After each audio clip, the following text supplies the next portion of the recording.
Hello les amis, je vous fais une vidéo ce matin pour vous parler de l'actualité qui est très riche en ce moment.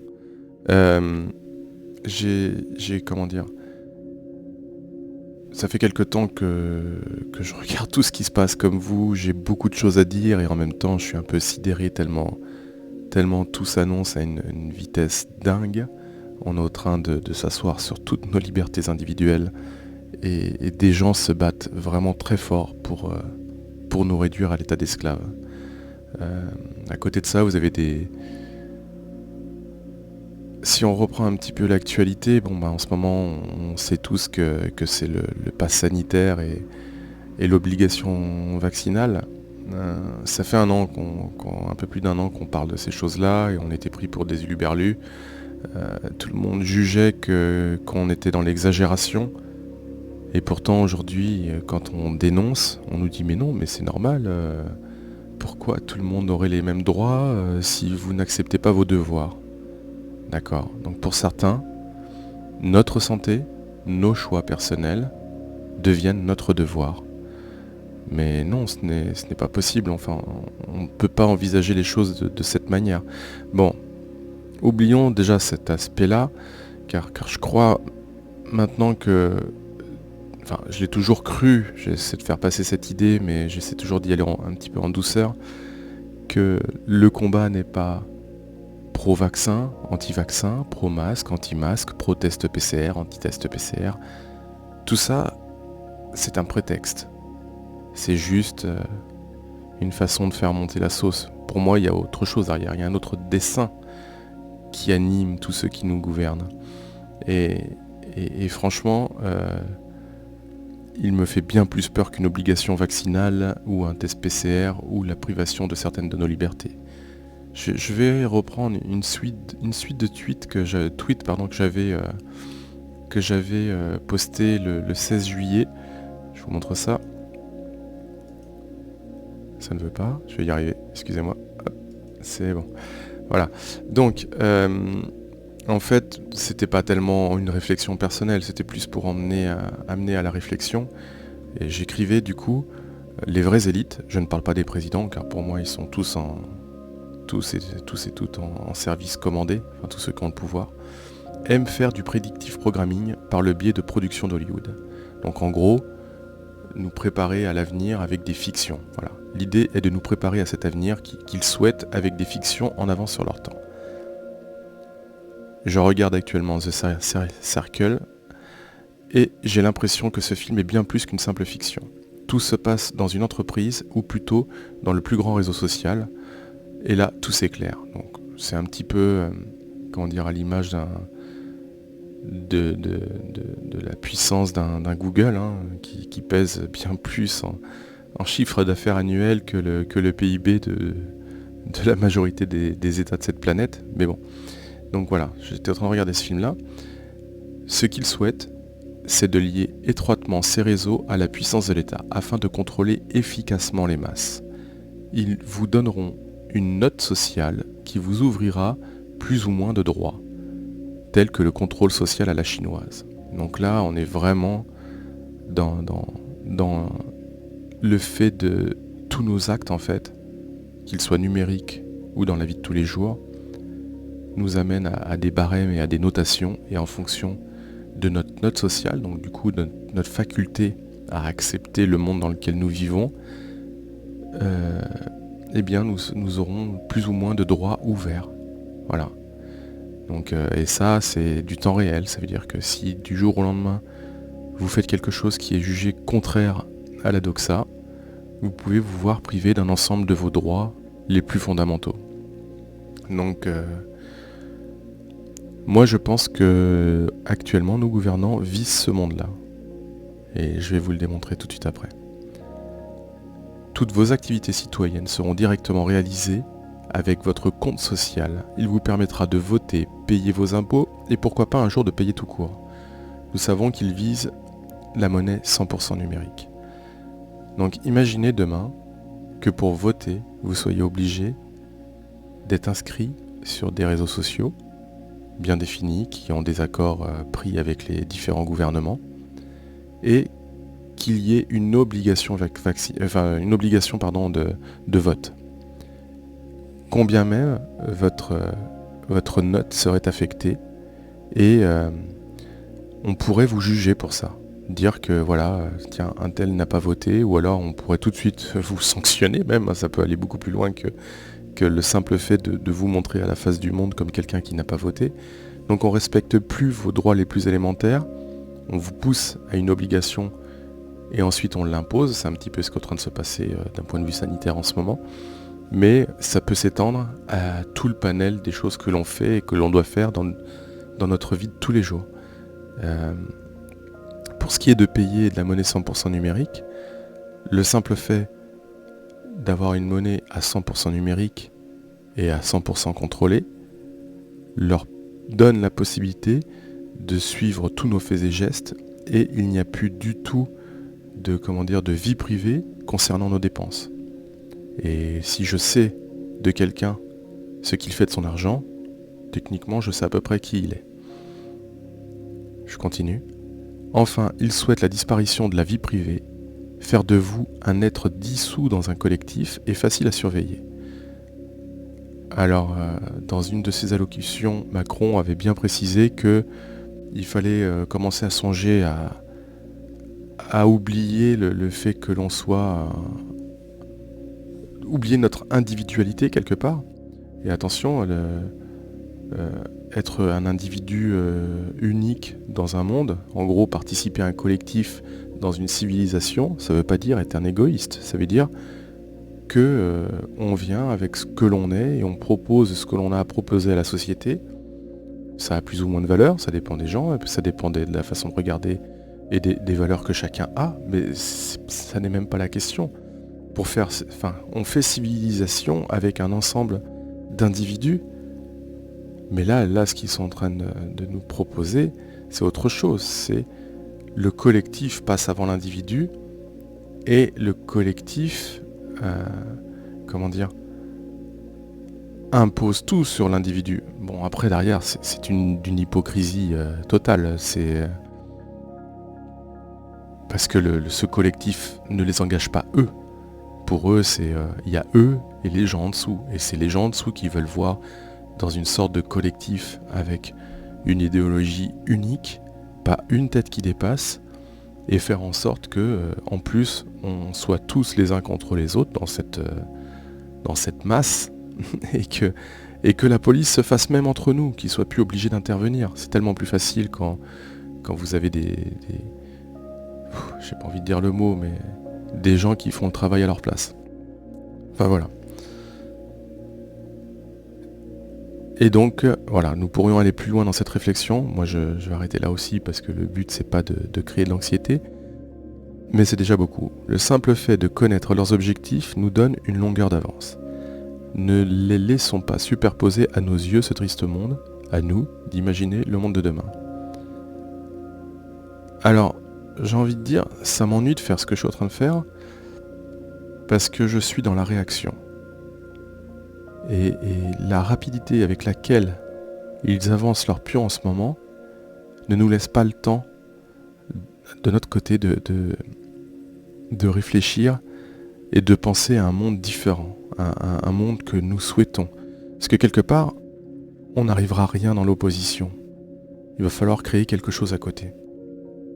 Et quand ce quelque chose prendra une ampleur telle que ça deviendra un raz-de-marée et que leur monde ne tiendra qu'à un fil, les gens feront rapidement leur choix.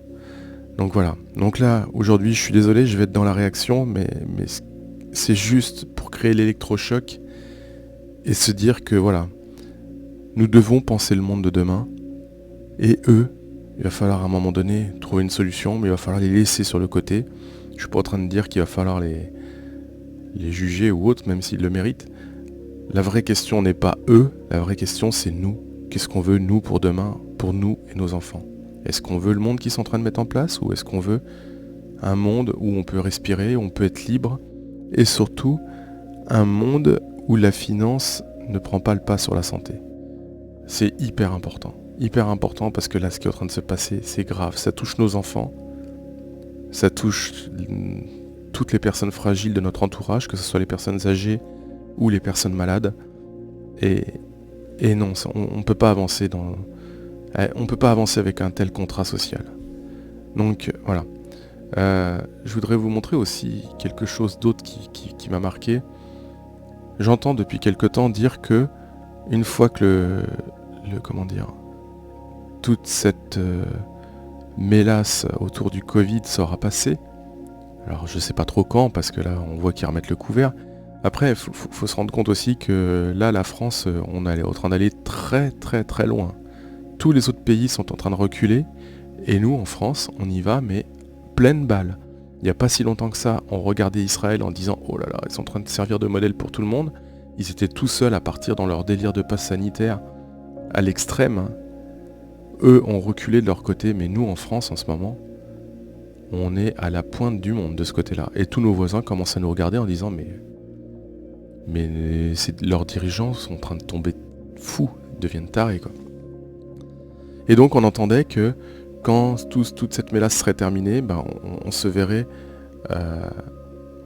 il y aurait l'autre sujet hyper fort qui arriverait derrière, c'est l'environnement, le réchauffement climatique, et ça serait reparti pour un tour. On remettrait une pièce dans la machine et on irait juger les gens, on leur dirait roule en électrique, alors qu'on sait pas.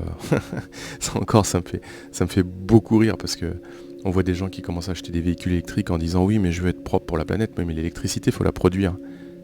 Et le jour où on abandonnera nos centrales nucléaires parce qu'elles sont jugées trop dangereuses et qu'on a du mal à recycler les déchets et qu'on sait qu'on laisse un lourd tribut pour les générations futures avec ces déchets, on va se mettre à faire de l'électricité avec du charbon et on va juste déporter la pollution, c'est-à-dire que votre véhicule, vous allez rouler avec, il polluera pas à l'endroit où vous roulez, mais par contre la pollution sera faite ailleurs.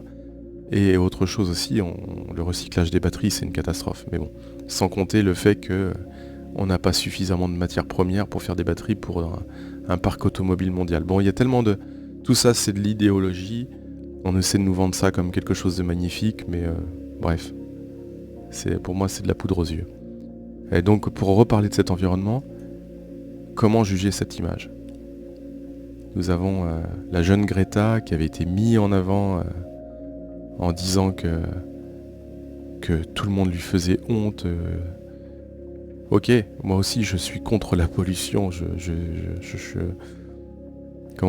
de manger sainement, j'essaie de favoriser les circuits courts, on fait énormément de choses, on fait attention à nos déchets, beaucoup de citoyens font attention, mais cette image-là, de cette personne en particulier, avec un petit point de croix, avec un QR code, donc là, elle nous regarde avec un léger sourire en nous disant « Regardez, c'est cool, on va bientôt mettre une dictature en place et vous serez un QR code. Ça sera vous, le QR code.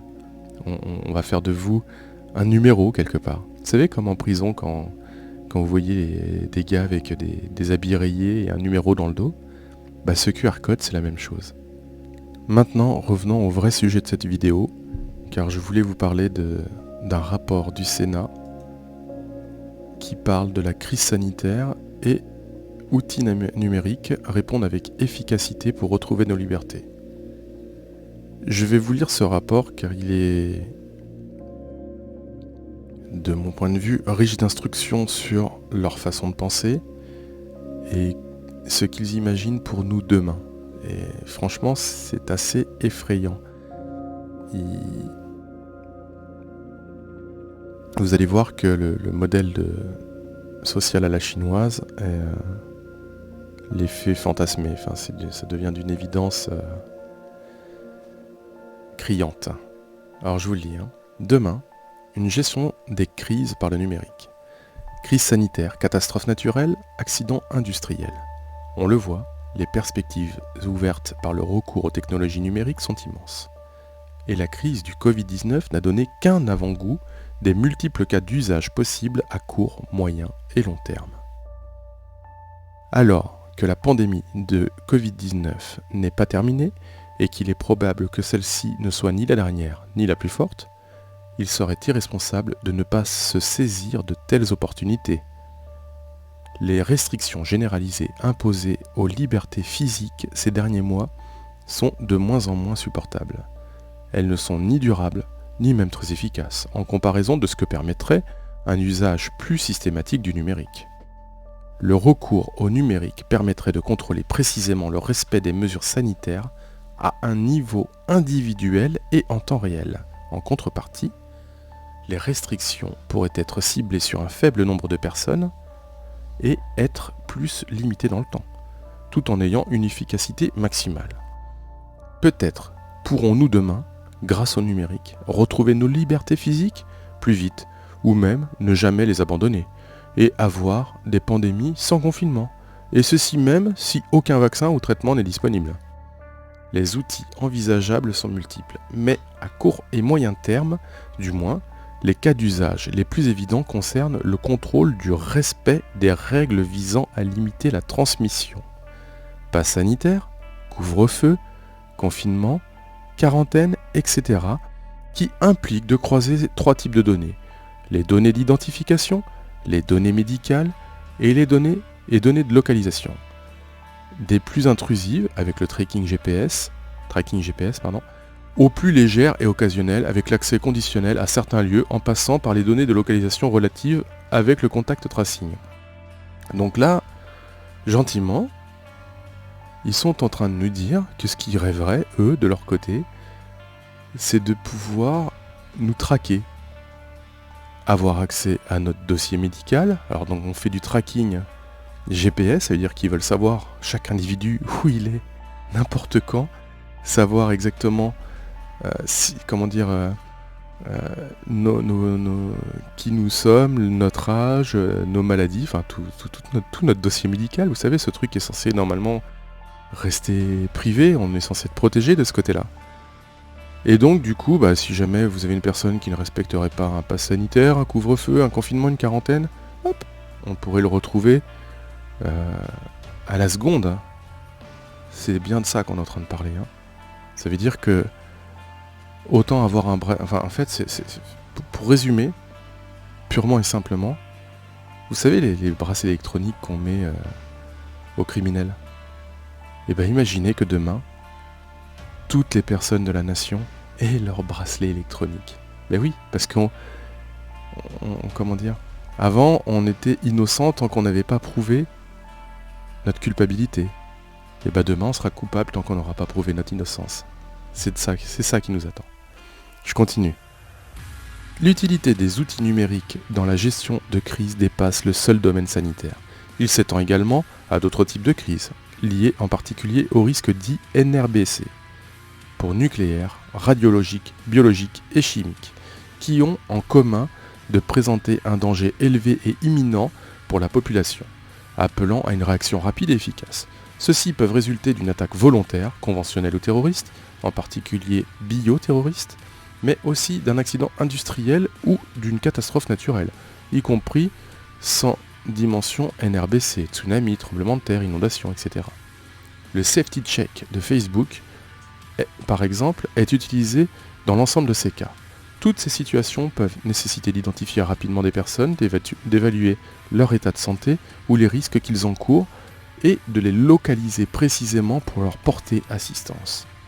Les développements ci-dessous exposent donc quelques cas d'usage potentiels au travers d'une typologie fondée sur les finalités des mesures qui peuvent être très différentes pour une même technologie sous-jacente.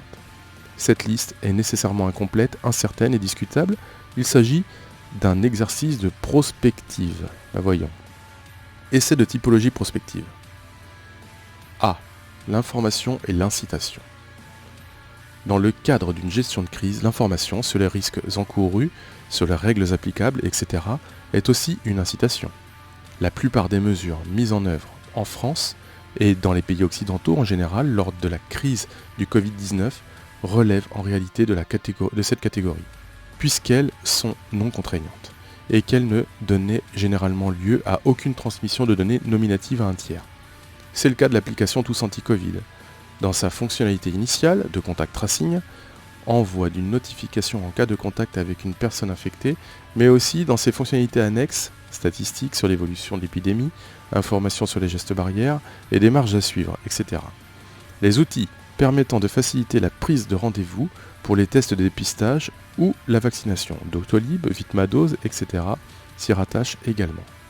Au-delà du domaine sanitaire, outre le Safety Check de Facebook déjà cité, on peut citer le dispositif Amber Alert, l'équivalent américain de l'alerte enlèvement, qui existe depuis 2002 et permet un ciblage précis des personnes situées dans une certaine zone. On pourrait imaginer, pour l'avenir, bien d'autres cas d'usage. Par exemple en France, des campagnes régulières de distribution de pastilles d'iode ont lieu depuis 1997 auprès des personnes qui résident à proximité d'une centrale nucléaire dans un rayon de 10 km, afin de protéger leur thyroïde en cas d'accident nucléaire. Ces pastilles sont mises à disposition dans un réseau de pharmacies partenaires, mais la démarche est purement volontaire et en 2016, seuls 42% des foyers avaient retiré leurs pastilles et seulement 27% des établissements recevant du public.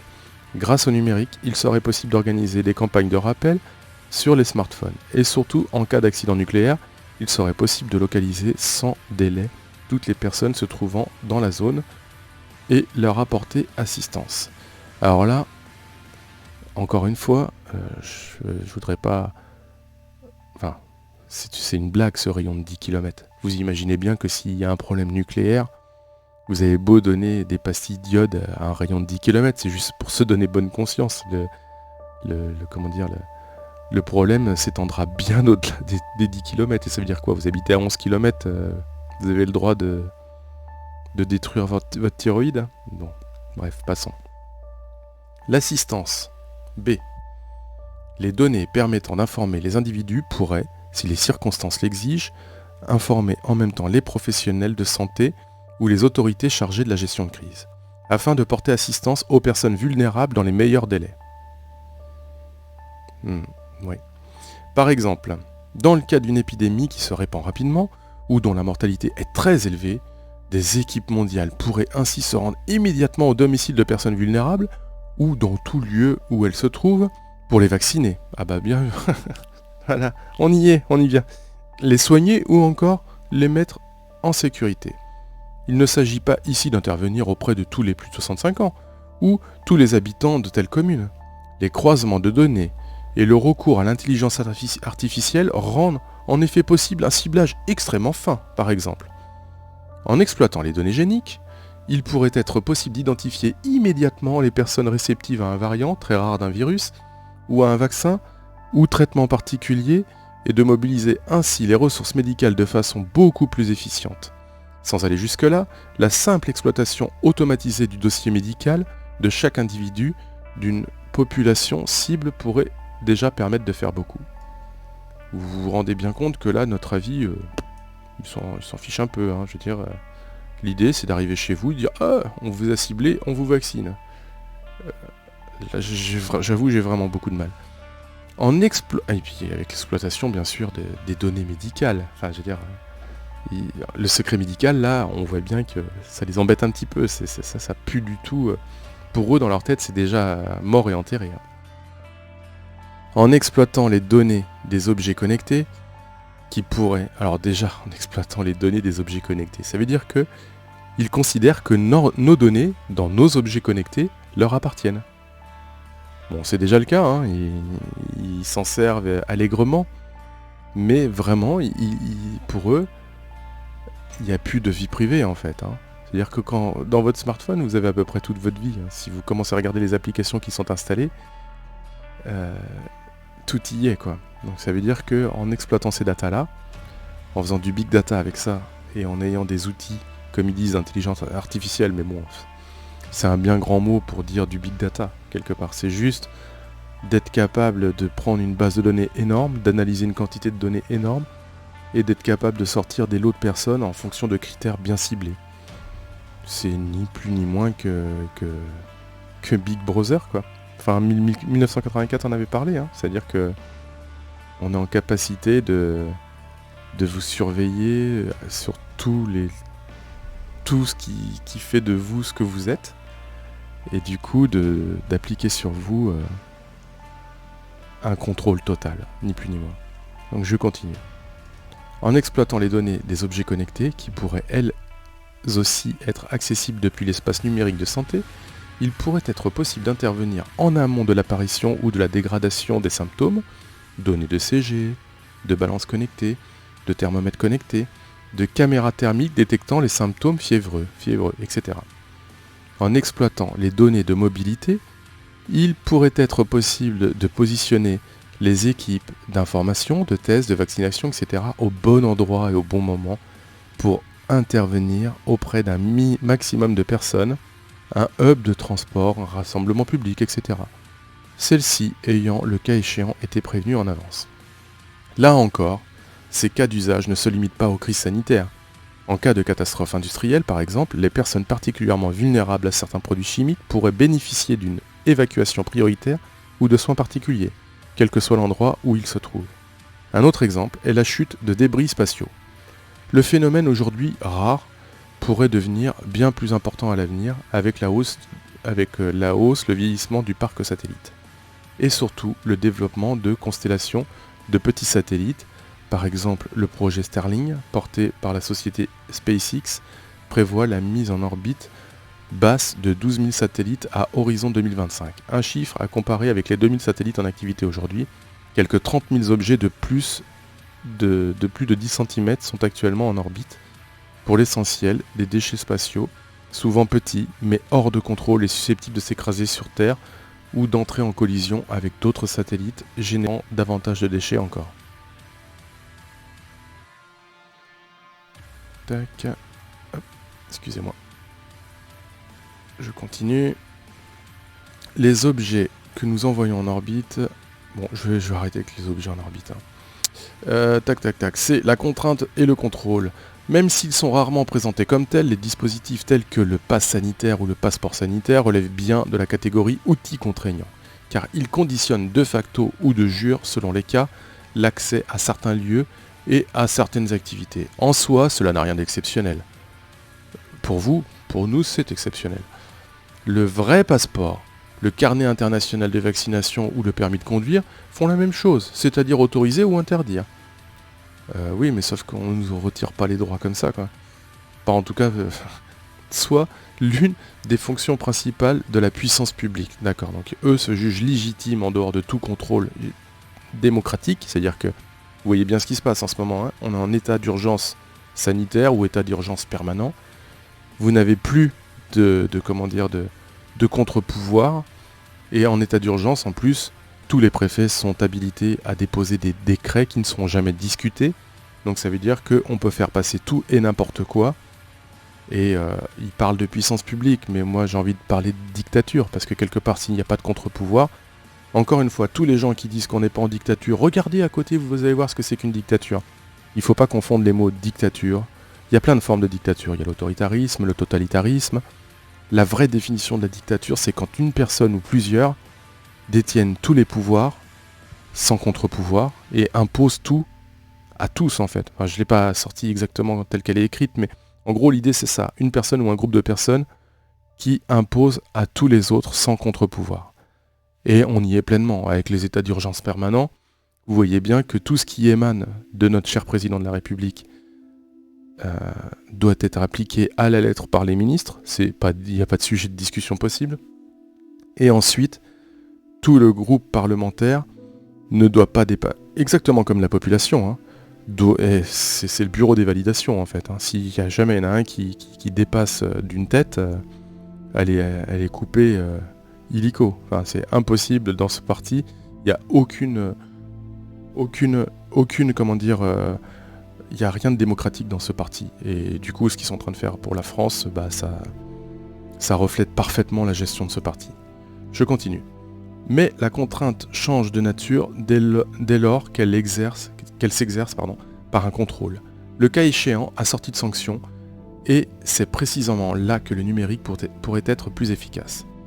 Précisons qu'il existe des formes de contrôle ou de contraintes plus implicites, mais non moins efficaces.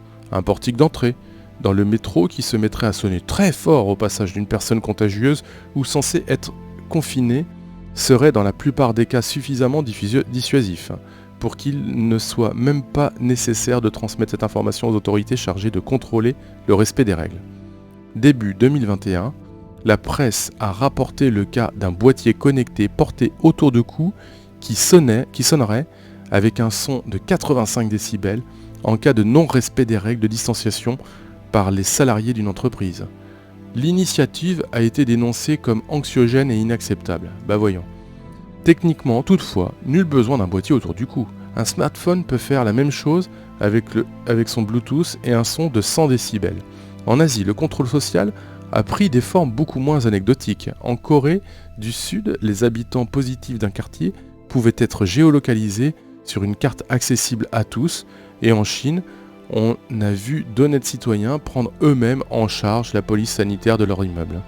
Plus généralement, le système dit du crédit social, s'il n'implique que rarement des sanctions effectives, se rattache à cette logique de contrôle social. Voilà.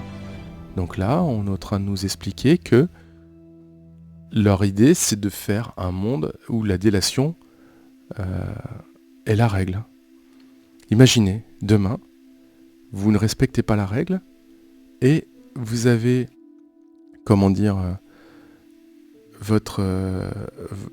un contrôle GPS de votre mobilité et des gens qui se sont dit être de la police sociale ou de la police sanitaire, enfin on peut appeler ça, ou j'ai envie de dire de la milice même, seraient en capacité de savoir où vous êtes, de se regrouper et de vous retrouver.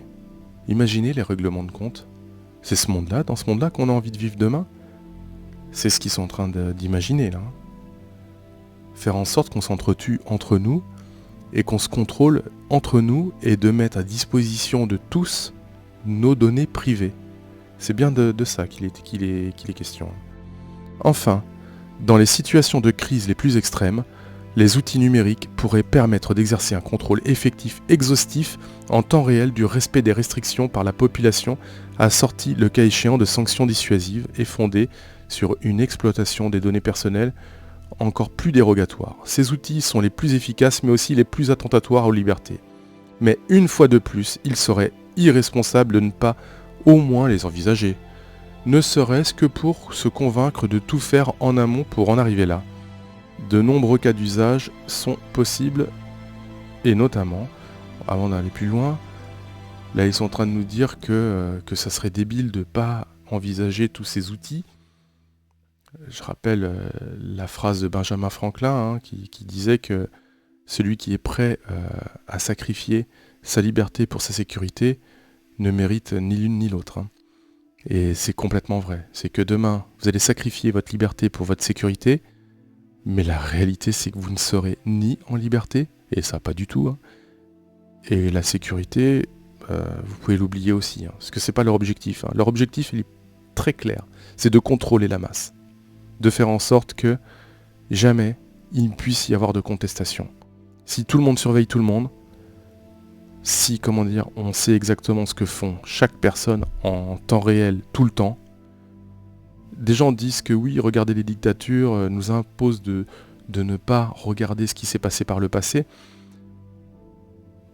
Il faut savoir que il y a une énorme différence entre alerter en disant « attention, on est en train de franchir la ligne rouge » et manquer de respect à ceux qui ont vécu le pire pendant la Deuxième Guerre. D'accord ? La plupart des gens qui disent « attention, là, ça va très loin, on a peur d'aller vers la même direction », parce qu'il faut savoir que dans les années 30-40, c'était des êtres humains, comme nous. Ils n'étaient pas pires, pas mieux, et ils y sont allés. Et donc aujourd'hui, on devrait s'interdire de regarder notre histoire pour éviter de la revivre, en nous disant « ah là là, vous manquez de respect à toutes les victimes ». Non, on ne manque pas de respect à toutes les victimes. Non seulement on respecte profondément tous les gens qui ont été victimes de ce qui s'est passé à l'époque, mais en plus, on ne veut pas qu'il y ait la même chose demain. Ça va pas plus loin que ça. Il n'y a aucun manque de respect. Et si ceux qui ne sont pas capables de comprendre ça, reprenez vos bouquins d'histoire et dites-vous que, même si on parle de la Deuxième Guerre, Hitler il a été élu en 1933. Il n'a jamais dit ce qu'il allait faire dans les années 40-45. Sans quoi je pense pas qu'il serait passé. Donc voilà. Et tout s'est installé d'année en année, petit à petit.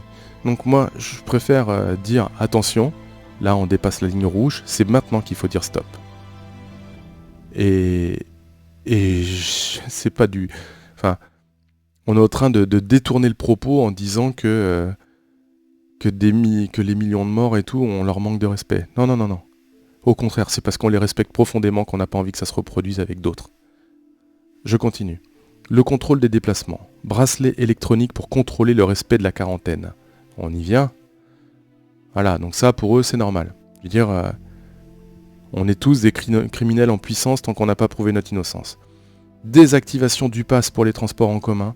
Détection automatique de la plaque d'immatriculation par les radars, portiques de contrôle dans les magasins, caméras thermiques dans les restaurants, etc. Le contrôle de santé via des objets connectés dont l'utilisation serait cette fois-ci obligatoire et dont les données seraient exploitées à des fins de contrôle. Donc là, voilà, encore une fois, notre santé, le secret des données de santé n'est plus du tout respecté. Pour eux, c'est acquis. Le contrôle des fréquentations. Par exemple, aller voir un membre vulnérable de sa famille alors que l'on est contagieux. Alors déjà, j'aimerais savoir comment ils savent que l'on est contagieux, sachant que déjà avec les tests PCR, je vais juste rappeler une chose, il y a une étude qui a été faite sur plus de 3700 tests PCR. Les tests PCR sont sensibles, 2 fois plus sensibles à chaque cycle. En France, on fait des tests jusqu'à 50 cycles. On vous dit jamais à combien de cycles ont été nécessaires pour détecter votre positivité quand vous l'êtes, positif.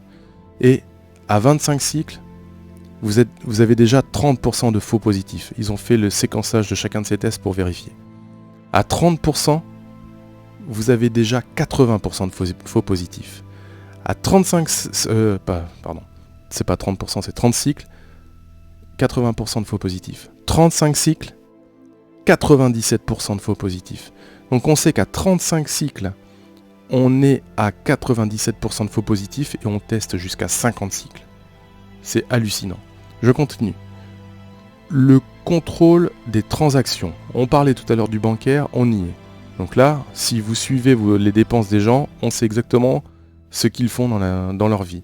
Permettant par exemple d'imposer une amende automatique, de détecter l'achat à caractère médical, pouvant suggérer soit une contamination, soit un acte de contrebande en période de pénurie, ou encore la poursuite illégale d'une activité professionnelle, commerce, etc., dépit des restrictions. Le problème, c'est que, est-ce qu'ils sont systématiquement légitimes et en capacité de juger chacun de nos achats ? Je sais pas, moi, si par exemple, quelqu'un décide d'aller acheter de l'ivermectine parce qu'il considère que ce traitement a été accepté par plusieurs États et mis en vente de façon libre pour justement traiter cette maladie. En France, c'est pas le cas. Est-ce qu'ils sont plus légitimes et plus sérieux qu'un autre État qui l'autorise ? Bon, voilà, je laisse la question ouverte. L'assurance. Située entre la simple information et la contrainte directe, mais presque absent du débat public, le modèle assurantiel soulève pourtant des questions intéressantes. Au niveau individuel, les restrictions sont souvent difficiles à vivre et nécessairement binaires. Sortir ou ne pas sortir de chez soi, alors qu'elles correspondent à un risque individuel faible d'attraper ou de transmettre la maladie, du moins dans le cas du Covid-19, au niveau de la société, en revanche, ce risque se mesure de manière beaucoup plus fine, le taux de mortalité, le taux d'occupation des lits, de réanimation, etc., et correspond à un coût financier collectif. Par exemple, l'investissement dans les structures de soins, la rémunération des heures supplémentaires ou encore l'achat des vaccins. Je rappelle juste que pendant toute la pandémie, ils n'ont pas arrêté de fermer des lits. Donc ils sont bien gentils avec l'assurance. Si on devait aussi parler d'assurance, l'assurance normalement c'est d'accepter et d'assumer de manière collective le risque du groupe. Or, si vous prenez le simple exemple d'un achat immobilier, on va vous demander vos données de santé et en fonction de vos données de santé, vous payerez votre assurance plus ou moins cher, voire vous n'aurez pas de crédit parce qu'on n'acceptera pas d'assurer votre crédit. Donc déjà, le simple fait que dans certains cas, l'assurance soit en capacité de demander nos données de santé et est en contradiction totale avec le rôle de l'assurance qui est de mutualiser le risque. Et là, ils sont en train de nous dire que on va faire en sorte que les assurances puissent surveiller tous nos faits et gestes c'est hallucinant. Plutôt que de restreindre drastiquement les libertés de toutes, c'est des enfermistes, plutôt que de restreindre drastiquement les libertés individuelles de toute la population, ou d'une partie de celle-ci, qui pourrait considérer cela comme inacceptable, le numérique pourrait permettre d'internaliser une fraction du coût collectif correspondant au comportement de chaque individu ou de chaque groupe de personnes. Appliqué au confinement, le raisonnement serait le suivant. Chaque sortie de mon domicile comporte un risque, non seulement pour moi-même, mais aussi pour le système de santé dans son ensemble. Si je préfère malgré tout disposer de ma liberté d'aller et venir, et que je sors effectivement de chez moi, il est légitime que j'assume en contrepartie une fraction du surcoût payé par la société du fait de l'épidémie. Par exemple, sous forme d'une petite hausse de mes cotisations sociales, si le nombre ou la durée de mes sorties excède un certain seuil. Voilà, donc là on est en train de conditionner le coût de l'assurance à notre liberté de va-et-vient. C'est purement de la folie. Ce surcoût serait en tout état de cause très minime. Il s'agit bien ici d'une logique assurantielle. Déjà, le simple fait qu'il y ait des surcoûts... bref, je passe. Le surcoût est réparti entre toutes les personnes qui choisissent de se déplacer, cela n'étant nullement interdit. Et non d'une logique de sanction. Non, c'est pas une logique de sanction, on te fait payer plus cher, mais c'est pas une logique de sanction. Dont le principe est totalement différent. Sortir de chez soi est interdit, la sanction est calculée pour être dissuasive, et est d'autant plus élevée que la chance de se faire prendre est faible. Un tel modèle, bien sûr, ne fonctionne qu'en cas d'épidémie de basse intensité, où la surcharge imposée au système de soins est absorbable par l'engagement de moyens financiers supplémentaires. Elle n'est donc pas adaptée à des situations de crise aiguë où des mesures plus fortes sont nécessaires et correspond davantage aux situations où il est pertinent de vivre avec une maladie en circulation moyennant quelques adaptations. Juste à titre d'exemple, en France actuellement, on a un lit de réanimation pour 13 400 habitants. Ça veut dire quoi ? Ça veut dire que le moindre tout sautement d'une maladie X ou Y dans le pays, vous pouvez être sûr que les services sont saturés. Pourquoi ? Parce qu'ils sont sous-dimensionnés. Donc partant du principe qu'on n'a pas mis les moyens et qu'on a des services qui sont sous-dimensionnés par rapport à la population française, vous pouvez vous dire une chose, c'est que régulièrement, vous aurez des atteintes à vos libertés et régulièrement, ces gens voudront vous enfermer chez vous. Ni plus ni moins. Dans le détail, le calibrage précis d'une telle solution dépend ensuite des préférences de la société et des arbitrages politiques. Alors les arbitrages politiques avec, vous vous en doutez bien, un état d'urgence sanitaire à chaque fois que ça arrivera, et donc aucun arbitrage puisque tout sera jupitérien, vertical. Ça veut dire que les consignes viendront d'en haut, descendront et seront appliquées à tous. Aujourd'hui, il faut savoir qu'en France, un seul homme, qui est piloté par je ne sais qui, a le droit de décider de tout et de rien pour 67 millions d'habitants. C'est ça la démocratie française aujourd'hui. On pourrait ainsi imaginer, en reprenant l'exemple de l'alternative au confinement, un système universel ou biverdigien où chaque sortie compte de façon identique pour le calcul de la surprime, quels que soient les facteurs de risques individuels ou de motifs de la sortie. Un système assurantiel, donc quand vous irez faire vos courses, vous payerez un peu plus d'assurance. Un système assurantiel stricto sensu ou bismarckien à ceux qui courent un risque plus important, les personnes âgées par exemple, et ont par conséquent une plus grande probabilité de peser sur le système de santé, payent un prix plus élevé pour chacune de leurs sorties. Donc on va baisser leur retraite, et derrière on va leur demander de payer plus cher, tout va bien. Un système de responsabilisation où le surcoût dépend non pas du risque que l'on prend pour soi, mais du risque que l'on fait prendre aux autres, en fonction par exemple de son état de santé, vacciné, immunisé ou non, des motifs de déplacement, de l'activité professionnelle vitale à la sortie en boîte de nuit, ou encore de ses circonstances en ville, à l'heure de pointe, etc. Ce dernier modèle est plus juste, mais aussi plus intrusif. Plus juste selon qui ? Car il nécessite d'exploiter davantage de données. Selon les critères retenus, il peut en outre impliquer d'apprécier la légitimité des motifs de sortie, comme les attestations, papier du reste.